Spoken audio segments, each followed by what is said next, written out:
di Keluaran pasal 16 itu, ketika mereka sudah 1 bulan dalam perjalanan keluar dari Mesir, mereka tiba di padang gurun Zin, antara padang gurun di dekat di kaki gunung Sinai itu, di kaki gunung Sinai. Ya, kemudian mereka bersungut-sungut kepada Musa. Aduh Musa, seandainya kami mati di Mesir waktu itu, oleh karena kena tulah Tuhan, sambil menghadap kuali yang penuh dengan daging dan roti. Apa juga enaknya saudaraku, makan roti dengan penuh banyak daging tapi kena tulah. Bagaimana itu sementara makan kena tulah? Tidak percaya, coba kita baca dulu Keluaran 16. Ini sebenarnya pemikiran orang frustasi yang begini ini. Berjalan di padang gurun dunia, di padang gurun, mereka stres. Coba ayat 1 sampai ayatnya yang ketiga. Setelah mereka berangkat dari Elim, tibalah segenap jemaah Israel di padang gurun Sin, yang terletak di antara Elim dan gunung Sinai, pada hari yang ke-15 bulan yang kedua, sejak mereka keluar dari tanah Mesir. Di padang gurun itu bersungut-sungutlah segenap jemaah Israel kepada Musa dan Harun. Dan berkata kepada mereka, kalau kami mati tadinya di Mesir oleh tangan Tuhan, ketika kami duduk menghadapi kuali berisi daging dan makan roti sampai kenyang. Sebab kamu membawa kami keluar dari padang gurun ini untuk membunuh seluruh jemaah ini dengan kelaparan. Apa tadi kata mereka? Coba ayat 3. Kalau kami mati tadinya di tanah Mesir oleh tangan Tuhan, ketika kami duduk menghadapi kuali berisi daging dan makan roti sampai kenyang. Pilih mana saudara? Lapar tapi dipelihara, atau kenyang tapi dikasih mati? Saudara pilih yang mana kalau ditentukan? Oi kamu anakku, kamu ku biarkan lapar tapi ku pelihara, atau hari ini ku berikan roti dan daging, setelah kamu makan mati. Pilih mana? Ini orang Israel. Jadi sudah dibebaskan dari perbudakan Fir'aun, dari perbudakan dosa, tetapi dalam perjalanan selanjutnya terjadilah apa yang disebut dengan persungut-sungutan. Jadi orang Israel dalam pasal 16 ini, dalam susunan tabernakel, kena meja roti sajian. Berarti ada di ruangan suci. Kenapa mereka bersungut-sungut? Mereka mengeluh. Apa bedanya dengan Israel rohani yang sekarang ini? Kita kan juga berjalan di padang gurun dunia akhir zaman toh? Betul toh? Kita sekarang ini loh sedang dalam perjalanan di padang gurun dunia akhir zaman. Berarti sebagaimana orang Israel dulu butuh makan, butuh minum yang rohani. Demikian kita sekarang ini. Kita membutuhkan makan dan minuman yang rohani. Di dalamnya adalah ada sumber kehidupan dan kekuatan. Dan orang Israel waktu itu diperhatikan Tuhan. Mereka diberi hujan mana, kata Mazmur 78 ayat 23 sampai 25. Tuhan memberi gandum dari langit. Setiap orang telah makan roti malaikat. Itulah mana. Sekarang ini mana wujudnya adalah Tuhan Yesus Kristus di dalam pembukaan firman dan perjamuan suci. Karena Injil Yohanes juga kena meja roti sajian pasal 6 tadi. Di ayat 48 seterusnya sampai 54. Jikalau kamu tidak makan daging anak manusia dan minum darahnya, kamu tidak mempunyai hidup di dalam dirimu. Akulah roti hidup yang telah turun dari surga. Jikalau orang makan dari roti ini, dia akan hidup selama-lamanya. Yesuslah mana, roti kehidupan yang sebenar-benarnya, yang sekarang diturunkan dari surga untuk memelihara kita berjalan di padang gurun dunia akhir zaman ini sampai tiba di Kanaan samawi. Sekarang bagaimana sikap kita terhadap mana ini? Atau firman yang dibukakan, diturunkan, dibukakan oleh Tuhan sendiri. Bagaimana sikap kita? Bagaimana sikap kita terhadap mana? Seperti orang Israel dulu di padang gurun.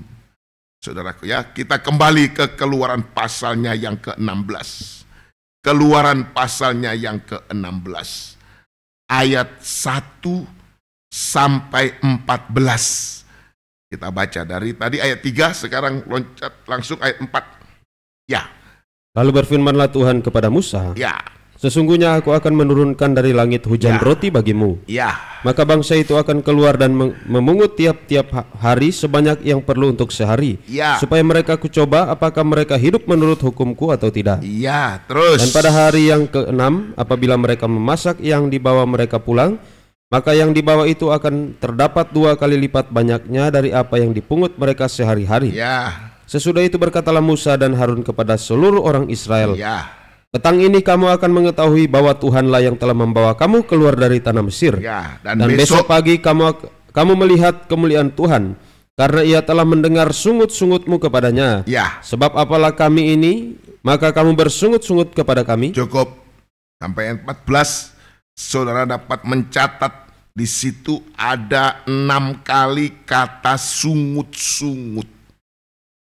Jadi sikap yang pertama terhadap mana hari ini, dulu mana sudah secara jasmani sudah turun, dimakan oleh orang Israel, mereka mati, sudah mati.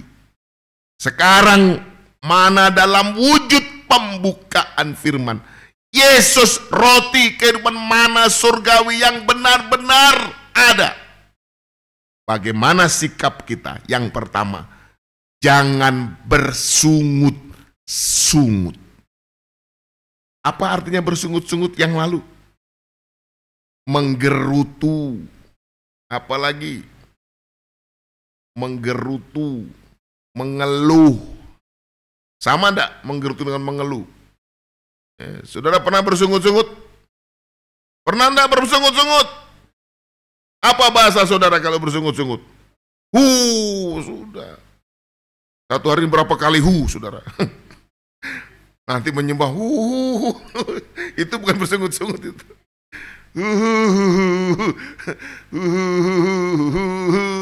Bukan bersungut-sungut itu.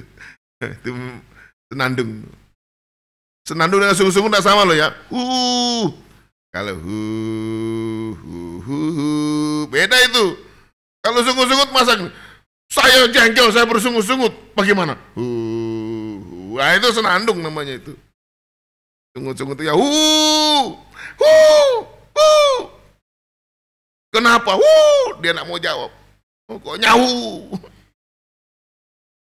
Kalau sudah itu contohnya kalau mati lampu saja. Langsung baru ini. Apa maksudnya? Begitu itu. Coba bahasanya apa maksudnya? Kenapa selalu ada gitu? Artinya apa? Saya coba dibantu. Jengkel gitu ya, karena sudah tidak terucapkan. Nah itu mengicip-ngicip itu kalau begitu. Nah begitu. Begitu menyala. Lain ya.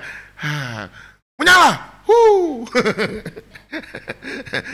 Jadi sikap yang pertama ketika mana diturunkan, janganlah bersungut-sungut. Jangan bersungut-sungut. Sebab dosa sungut-sungut ini juga marak. Bukan cuma dulu waktu orang Israel di padang gurun. Tapi sampai di zaman Yesus, di mana-mana yang sesungguhnya itu ada. Kita baca Yohanes pasal 6 ayat 41, ayat 43, ayat 46. 41 dulu. Maka bersungut-sungutlah orang Yahudi tentang dia. Karena ia telah mengatakan, akulah roti yang telah turun dari surga. Orang Yahudi langsung bilang, masa? Ini orang Yahudi. Orang Yahudi dulu di Mesir dengan orang Yahudi zaman Yesus sama saja. Beda sekali dengan orang Yahudi rohani sekarang, tanpa sungut-sungut. Itu hebatnya bangsa kafir. Selalu menerima firman Tuhan, walaupun cuma remah-remah. Suka dijilat seperti anjing menjilat roti. Oh, puji Tuhan. Haleluya.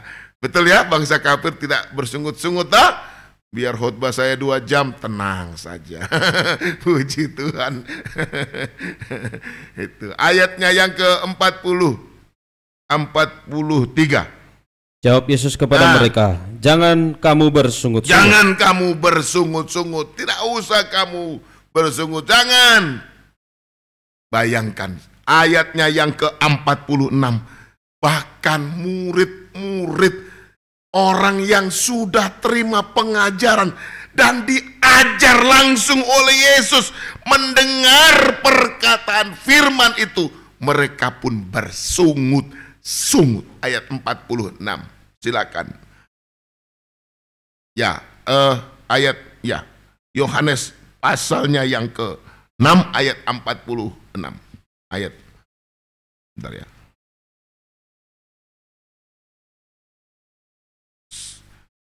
61, betul. 61 bukan 46, saya salah. 61 betul. Ya. Ya, terus Yesus yang di dalam hatinya tahu bahwa murid-muridnya bersungut-sungut tentang hal itu. Bersungut-sungut tentang hal itu. Berkata kepada mereka, ya, adakah perkataan itu menggoncangkan imanmu? Ya, betul. Terima kasih. Bukan 61. Ayat murid-murid. Ulangi ayat 61. Yesus di dalam hatinya tahu bahwa murid-muridnya bersungut-sungut tentang hal itu. Murid ini yang sudah terima hati-hati loh ya ini. Hati-hati, ini itu akhir zaman. Orang yang sudah terima pengajaran firman, tetapi menyikapi mana pembukaan firman dengan hati dan mulut yang bersungut-sungut. Ya, puji Tuhan. Bersungut-sungut sama dengan menggerutu, ngomel, dememel. Apa? Ya, sebenarnya satu kata saja. Tidak tahu berterima kasih dan mengucap syukur. Saya tanya, orang Israel kan di padang gurun tidak bisa bercocok tanam toh? Dikasih makan gratis itu loh. Masih saja bersungut-sungut, apalagi disuruh bayar. Sekarang ini, akhir zaman ini, Tuhan telah berbuat baik kepada kita semua. Sudah mati di kayu salib menjadi korban. Tumbal, saya mengatakan, untuk dosa-dosa kita, sehingga kita diselamatkan. Mana ucapan syukur dan terima kasih saudara kepada Tuhan Yesus Kristus. Selanjutnya, dia pelihara kita, dia gembalakan kita. Dia mengutus hamba Tuhan yang sungguh-sungguh untuk melayani, menangani jiwa saudara dalam penggembalaan. Mana ucapan syukur dan penyembahanmu kepada Tuhan? Bukan kepada saya loh. Supaya dia, enggak. Kepada mana? Kita kan sudah tahu hidup kita ini banyak kekurangan. Saudara tahu sendiri. Keadaan hidupmu secara pribadi sudah tahu. Orang lain enggak tahu, tapi saudara tahu sendiri. Aduh, saya ini banyak cacat celah, banyak dosa, banyak kesalahan.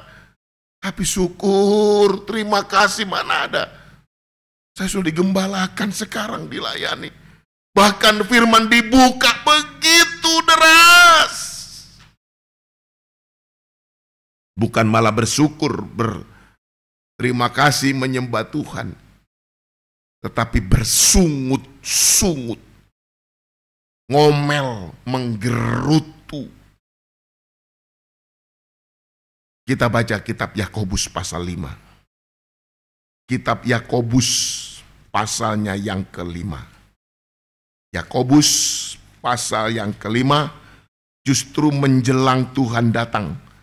Peringatan Tuhan ayat 5. Yakobus 5 ayat 7, 8, 9 sampai 11. Tapi baca dulu ayat 7, 8, 9. Karena itu saudara-saudara, bersabarlah sampai kepada kedatangan Tuhan. Ya. Sesungguhnya petani menantikan hasil yang berharga dari tanahnya, dan ia sabar sampai telah turun hujan musim gugur dan hujan musim semi. Puji Tuhan, menjelang kedatangan Tuhan kita minta kesabaran dari Tuhan. Belajar dari Pak Tani. Semuanya ini kan petani kita, 99% petani di sini. Walaupun ada yang lain bukan petani, tapi orang tuanya petani. Itu. Kalau petani yang paling bagus petani sawah ya, petani padi ya. Itu. Sudah pernah bertani padi ya? Semua sudah pernah ya? Kalau dimakan wereng, apa wereng bahasa sini ya? Hangus padinya itu. Kalau kena binatang satu itu. Ya paling ya dihancurkan lagi, ditanam lagi. Beda dengan petani modern, dimakan wereng, sudah tutup mata air. Ganti tanami apa coklat atau apa. Sekarang ini begitu ya Pak ya. Iya, enggak sabar ya. Kalau semua petani padi di Indonesia seperti Bapak punya pikiran, sudah tidak jadi dimakan tikus, dimakan wereng, kita tanam durian semua. Rakyat ini mati, enggak ada lagi makanan pokok. Tapi syukurlah tidak semua seperti Bapak, masih ada yang sadar bahwa kita tidak makan durian, cuma camilan itu, makan beras, puji Tuhan. Biar harganya mau 1 juta, satu sak tetap dibeli, percaya saja. Kalau itu naik 1 juta, satu sak 50 kilogram, orang tetap beli. Karena itu makanan pokok. Itu hasil kesabaran dari Pak Tani. Sabar artinya sabar menunggu sampai janji kedatangan Tuhan digenapkan. Saya ini masih kecil, masih umur kelas 3 SD. Tetangga saya dari Lore Selatan sana, orang Badak. Sudah nenek, oma-oma, itu ayun cucunya di sarung begitu pakai karet ban sepeda. Itu dia menyanyi. Sungguh tidaklah lagi Tuhan Yesus datanglah. Diam. Itu tahun berapa itu? Kok sekarang kok belum datang? Apakah Tuhan ingkar janji? Tidak. Saudara tahu lagu ini mulai tahun berapa? Opa, tahun berapa lagu ini ditahu? Sungguh tidak lama lagi Tuhan. Tahun berapa? Udah tahu? Sudah lama sekali kan? Sudah lama sekali. Tuhan belum datang. Apakah Tuhan memang tidak datang? Tidak. Tuhan pasti datang. Karena 2 Petrus pasal 3 ayat 1 sampai 3 memang akan tampil menjelang kedatangan Tuhan. Pengejek-pengejek yang mengejek ajaran tentang kedatangan Tuhan, itu kabar mempelai. Kita baca ayat ini. 2 Petrus 3 ayat 1 sampai 3. Sebagaimana nabi-nabi. Saudara-saudara yang kekasih, ini sudah surat yang kedua yang kutulis kepadamu. Di dalam kedua surat itu aku berusaha menghidupkan pengertian yang murni oleh peringatan-peringatan. supaya kamu mengingat akan perkataan yang dahulu telah Ya. diucapkan oleh nabi-nabi kudus, Ya. dan mengingat akan perintah Tuhan dan juru selamat yang telah disampaikan oleh Perhatikan, rasul-rasulmu yang kepadamu. terutama harus kamu tahu. Yang terutama harus kamu ketahui ialah bahwa pada hari-hari zaman akhir akan tampil pengejek-pengejek dengan ejekan-ejekannya, yaitu orang yang hidup menuruti hawa nafsunya. Ya. Terus Kata mereka, di manakah janji tentang kedatangannya itu? janji tentang kedatangan Tuhan mana? Terus Sebab sejak bapa-bapa leluhur kita meninggal, segala sesuatu tetap seperti semula pada waktu dunia dan diciptakan. seterusnya. Bahkan mereka sengaja Tidak mau tahu bahwa oleh firman Allah langit telah ada sejak dahulu, dan juga bumi yang berasal dari air dan oleh air. Cukup mengejek tentang pengajaran kedatangan Tuhan. Sekarang sama dengan mengejek firman kabar mempelai, Injil tentang kemuliaan Kristus. Karena firman Injil keselamatan yang memberitakan Yesus yang telah datang pertama kali, mati di kayu salib, bangkit pada hari ketiga, naik ke surga untuk menebus dosa manusia. Tetapi Injil tentang kemuliaan Kristus dalam 2 Korintus 4 ayat 3 dan 4 adalah firman yang memberitakan kedatangan Yesus yang kedua kali sebagai Raja segala raja, sebagai mempelai pria surga. Dan gerejanya, jemaatnya akan menyambut dia menjadi mempelai wanita yang sempurna. Itu diejek sekarang. Pengejek-pengejek firman kabar mempelai. Hati-hati ya. Nah, inilah yang membuat anak Tuhan terpengaruh, akhirnya meragukan firman kabar mempelai dan bersungut-sungut. Jadi sikap kita yang pertama saat firman kabar mempelai atau mana diturunkan akhir zaman di padang gurun dunia ini, janganlah kita bersungut-sungut. Ayat yang berikut, Yakobus tadi pasalnya yang kelima. Ayatnya yang ke-8, ya.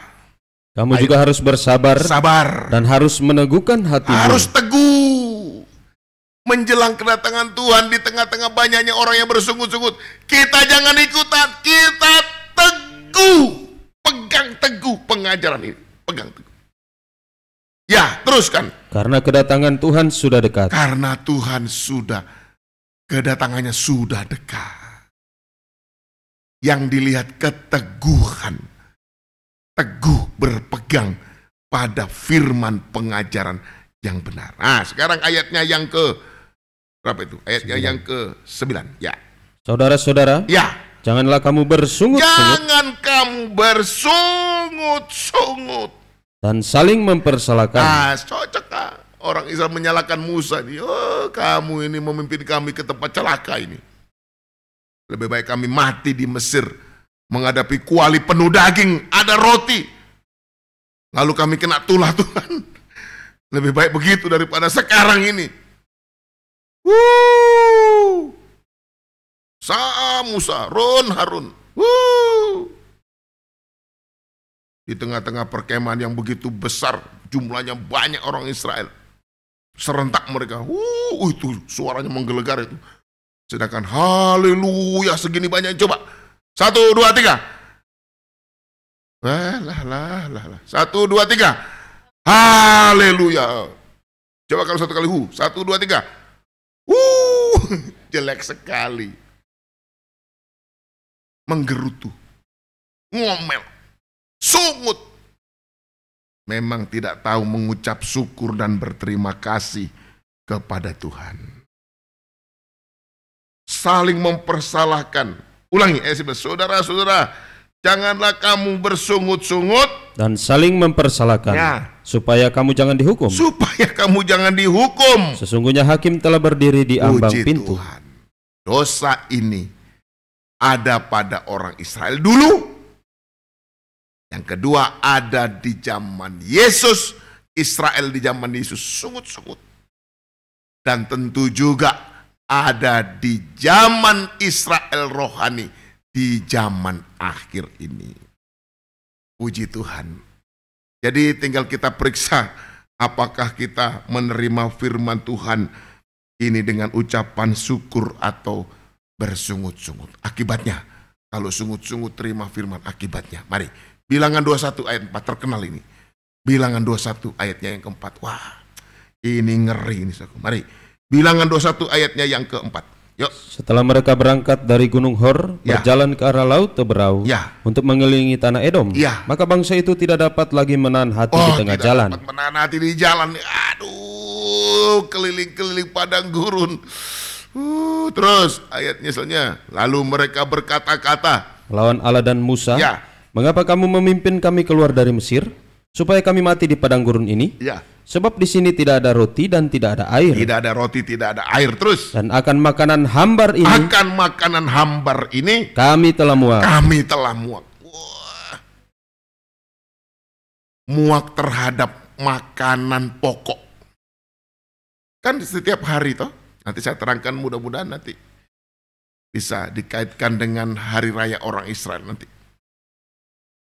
Mana diturunkan hari 1, 2, 3, 4, 5, 1 orang 1 gomer. Hari ke-6 2 gomer.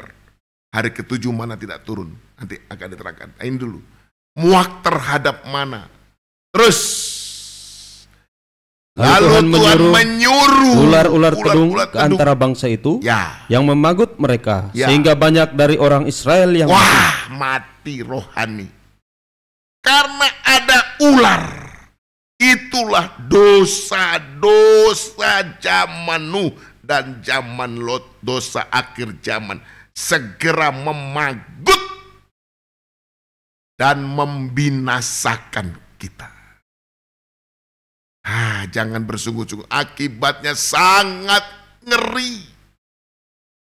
Makanya mari menyadari diri banyak, kurang, cacat, celah, cocokkan hidup kita dengan firman Tuhan supaya kita disucikan, diampuni kalau berbuat dosa. Kalau cacat belum cocok, Tuhan membenahi, mencocokkan kita dengan pribadinya lewat kuasa firman penggembalaan. Jangan saat bersungut-sungut sehingga mendatangkan hukuman saja, mendatangkan dosa dan hukuman. Semoga kita bisa mengerti, saudaraku ya. Semoga kita bisa mengerti. Ayo, jangan bersungut-sungut. Tuhan tolong kita. Bilangan pasal 11. Bilangan pasal 11. Ini juga sungut-sungut ini juga. Tapi ini sudah dipengaruhi oleh orang-orang yang tidak rohani. Bilangan 11 mulai ayatnya yang ke 4 juga, Bilangan 11 ayat 4, orang-orang bajingan. Orang-orang bajingan yang ada di antara mereka kemasukan nafsu rakus. Dan orang Israel pun menangislah pula serta berkata, siapakah yang akan memberi kita makan daging? Terus. Kita teringat kepada ikan yang kita makan di Mesir dengan tidak bayar apa-apa. Terus. Kepada mentimun dan semangka, bawang prei, bawang merah dan bawang putih. Tetapi sekarang kita kurus kering, tidak ada sesuatu pun apapun kecuali mana ini saja yang kita lihat. Puji Tuhan. Ini ada orang bajingan. Dulu saya ajarkan, orang-orang ini adalah orang bukan orang Israel. Keluaran 12 ayat 38. Keluaran 12 ayat 38. Wah, ini.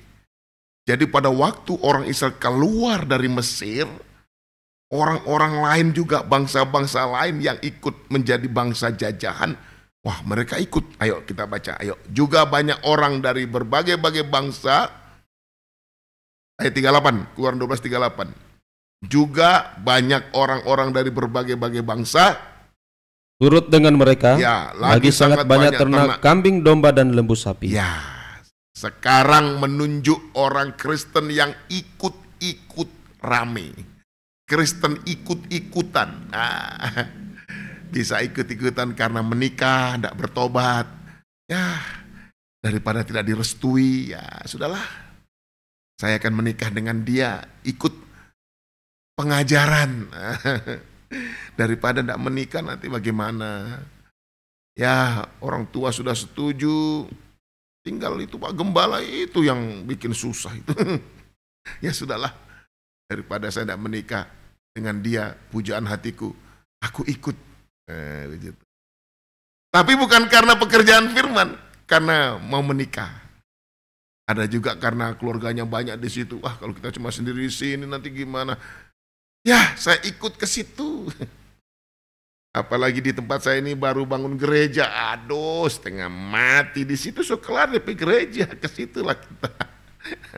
Ikut-ikutan. Nah, orang Kristen seperti inilah yang memiliki pengaruh atau menyebarkan pengaruh-pengaruh yang tidak suci sehingga orang Israel bersungut-sungut, yang disebut sebagai orang bajingan. Tidak enak kata-kata ini disebut, memang bajingan. Tidak enak betul disebut kata-kata ini. Ya, Kristen bajingan, pendeta bajingan. Tidak ada panggilan melayani, tapi ngeyel melayani untuk menghindari pekerjaan saja. Itu pendeta bajingan. Puji Tuhan. Orang-orang inilah yang menyebarkan pengaruh yang tidak suci, yang membuat orang Israel ini akhirnya, saudaraku, bersalah di hadapan Tuhan. Bersalah di hadapan Tuhan. Ya, sebab ketika mereka itu diberi makan daging, mereka itu yang rakus-rakus tadi belum habis dimakan di mulut, mereka sudah tangkap yang hidup, dimakan pula yang mentah, sampai disebut keluar daging di mana? Di hidung. Itu loh di ayatnya yang ke-33 itu. Ya, ayat 33 sampai 35. Selagi daging itu ada di mulut mereka, sebelum dikunyah, maka bangkitlah murka Tuhan terhadap bangsa itu, dan Tuhan memukul bangsa itu dengan suatu tulah yang sangat besar. Nah, digenapi permintaan orang Israel. Tadinya kalau kami makan daging, makan roti, kena tulah Tuhan. Nah, sekarang kena betul dia. Sebab dengan tulah yang besar. 34. Sebab itu dinamailah tempat itu Kibrot Awa. Ya. Karena di sanalah dikuburkan orang-orang yang bernafsu rakus. Ya, dari Kibrot Awa berangkatlah bangsa itu ke Hasrot, dan mereka tinggal di situ. Puji Tuhan. Jadi Kristen bajingan ini atau hamba Tuhan bajingan ini adalah Kristen hamba Tuhan dalam pengikutannya hanya mengikut karena perkara daging, bukan karena pekerjaan firman Tuhan.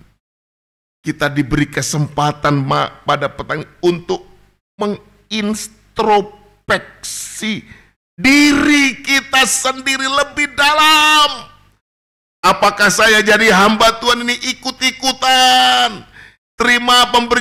menerima kabar mempelai, memberitakan firman kabar mempelai ini, apakah murni pekerjaan dari firman dan Roh Kudus, atau memang karena saya ikut-ikutan? Sehingga di tengah jalan saya ini menyebarkan pengaruh-pengaruh yang tidak suci, atau dengan kata lain menghasut, memanas-manasi keadaan, seolah-olah Tuhan tidak mampu pelihara orang Israel.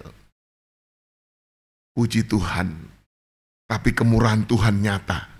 Dan saya percaya sungguh-sungguh, pengikutan kita kepada Tuhan bukan karena ikut-ikut rame, tetapi betul karena pekerjaan firman dan Roh Kudus. Amin. Puji Tuhan. Saya mendengar salah satu jemaat berkata, saya bilang sama teman saya, kalau kamu merasa dalam hatimu masih ada sedikit saja benih firman yang tertinggal dalam hatimu, berarti kamu masih disayang Tuhan. Saya sudah coba tinggalkan pengajaran. Hati saya selalu risau. Beda memang. Sebab untuk melekatkan kita dengan Yesus atau menarik kita kepada Yesus hanya lewat firman pengajaran kabar mempelai. Satu lagi ayatnya. Yohanes 6 ayat 45, 44 dan 45. Yohanes 6 ayat 44 sampai 45. Ya. Tidak ada seorang pun yang dapat datang kepadaku, Ya. jikalau ia tidak ditarik Kalau oleh Bapa yang ditarik mengutus oleh aku, Bapa yang mengutus aku. dan ia akan kubangkitkan pada akhir zaman. Ayat 45. Ada tertulis dalam kitab nabi-nabi, Dan mereka semua akan diajar oleh Allah. Diajar oleh Allah. Dan setiap orang yang telah mendengar dan menerima pengajaran dari Bapa datang kepadaku. Kepadaku. Pengajaran firman kabar mempelailah yang menarik kita. Itu dari Bapa surga. Dari Bapa di surga. Menarik kita untuk dilekatkan kepada pribadi Tuhan Yesus Kristus. Sebab itu tadi Yakobus pasal 5 ayat 7 harus kuat dan teguh hati. Harus kuat dan teguh hati. Kemarin di kebaktian doa kita berdoa dengan tiada jemu-jemu. Sampai seperti Yakub bergumul di seberang sungai Yabok. Sampai Tuhan sendiri yang merubah keadaan kita. Yakub artinya licin. Tapi diubah namanya menjadi Israel. Apa yang mustahil bagi Tuhan? Tidak ada yang mustahil. Tapi kalau saya cari selamat cuma ikut-ikutan, ikut rame. Ya, daripada saya cuma sendiri di sini, ya saya ke situ. Daripada saya begini, ya lebih baik di situ. Lebih baik di situ. Di sana bagus. Di sana bagus. Orang-orangnya baik. Kalau cuma begitu. Bertobat. Kalau tidak ada puji Tuhan. Berarti murni kita. Karena menerima hujan mana. Itulah pembukaan firman. Yang kita terima selalu dengan ucapan syukur dan menyembah kepada Tuhan. Dalam kitab Mazmur salah satu ayat, kepada Allah firman-Nya kupuji. Saya ingat tapi pasal berapa itu, siapa yang boleh baca? Kepada Allah yang firman-Nya kupuji. Kalau kita bisa menerima firman Tuhan, bahkan yang keras tajam, menusuk, menemplak, kita ikuti dengan ucapan syukur dan menyembah kepada Tuhan. Kalau tidak nanti bersungut-sungut. Sudah dikasih mana gratis. Nanti saya terangkan beberapa waktu yang akan datang ya. Bagaimana orang Israel ini jahatnya. Sudah tinggal makan itu loh, sudah tinggal dimakan. Tuhan cuma minta taat saja, taat. Sudah tinggal dimakan nanti. Seperti Wahyu 1 ayat 3 itu. Tidak bisa baca, dibacakan. Tidak mau baca, dibacakan. Bahkan dibaca disertai dengan diterang, diberi keterangan. Tidak mau. Keras hati. Membaca firman itu tidak mau. Dibacakan, bayangkan. Kapan timbul keinginan, kerinduan, kegemaran membaca firman? Kapan? Sampai bisa melakukan. Disebut bahagia. Sebab waktunya sudah dekat. Seandainya Tuhan sudah ada di Patiwunga. Saya selalu ngambil contoh gampang-gampang. Kalau kita mau ke Poso dari sini, katakanlah Poso itu Yerusalem baru, katakanlah. Kota. Dari sini jalannya sukar sekali. Betul ya? Yang dari Tanggura. batu-batu, sukar jalannya. Tapi makin dekat dengan kota, ya sudah di sana jalannya aspal sudah. Kalau sudah tinggal 1 kilo dari kota, wah, suasana kota sudah mulai terasa. Begitu dengan perjalanan kita, makin dekat kota Yerusalem baru, suasana kota Yerusalem baru sudah dapat kita rasakan. Rasanya perjalanan kita yang melewati jalan berliku terjal, curam, tidak terasa lagi. Sebab tujuan kita sudah hampir sampai. Makanya harus kuat dan teguh hati. Jangan jemu-jemu. Puji nama Tuhan. Dulu gembala saya bilang begini. Siapa tahu hari ini Tuhan mau jasa, di telepon waktu itu. Di mana posisi? Di Padang, Pak, pada Lembara. Mau datang tidak? Besok. Ibadah PA. Belum, saya bilang. Alasanmu? Waktu itu masih telepon saya. Alasanmu? Saya bilang begini, banyak. Saya mau bergumul. Waktu itu belum ada online. Belum ada. Apa jawaban beliau? Siapa tahu besok jawaban dikirim dari surga buat kamu. Kamu tidak datang, terserah, dia bilang. Hati saya terpancing. Saya bilang sama itu, berangkat. Tapi betul itu. Itu kata-kata seorang hamba Tuhan. Tapi betul. Dan saya tidak cerita tentang apa yang kami hadapi. Tapi lewat penampilan firman, sudah menolong kami, suami istri. Siapa tahu hari ini adalah jawaban Tuhan. Dari doa yang tak jemu-jemu kita panjatkan. Pergumulan yang kita gumuli seperti Yakob di seberang sungai Yabok. Asalkan kita tidak bersungut-sungut dalam pergumulan, dalam menerima pembukaan firman. Pasti Tuhan tolong. Sebab firman adalah pribadi Allah sendiri. Sebab firman adalah Allah yang dapat melakukan apapun yang kita tidak dapat melakukannya. Langit dan bumi segala isinya telah diciptakan dengan kuasa firman. Apalagi dengan pergumulan kita. Saya juga banyak pergumulan. Semua kita ini. Kata kitab Ayub pasal 7 ayat 1. Manusia di bumi seperti orang perang. Terjemahan lama. Orang yang bergumul. Kita bergumul, bergulat. Sampai Tuhan jawab doa kita. Tuhan memberkati kita semua.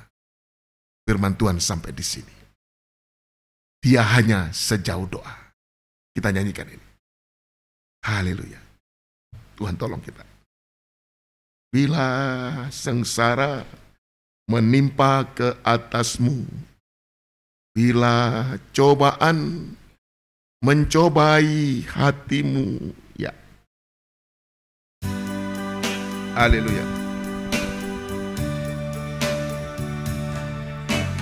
Bila sengsara menimpa ke atasmu, bila dalam kabut tak menentu hidupmu, ingat ada seorang penolong bagimu.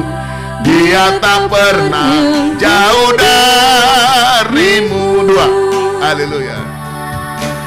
Bila godaan menggodai hidupmu, bila cobaan mencobai hatimu, ingat ada seorang penolong bagimu.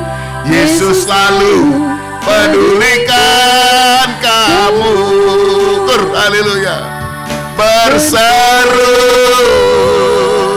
memanggil namanya, berdoa dia akan segera menghampiri dirimu. Percaya tak jauh darimu, dia hanya sejauh doa. Haleluya. Berseru memanggil namanya, berdoa, dia akan segera menghampiri dirimu. Percaya, dia tak jauh darimu, dia hanya sejauh doa. Haleluya. Kita berdiri semua. Berseru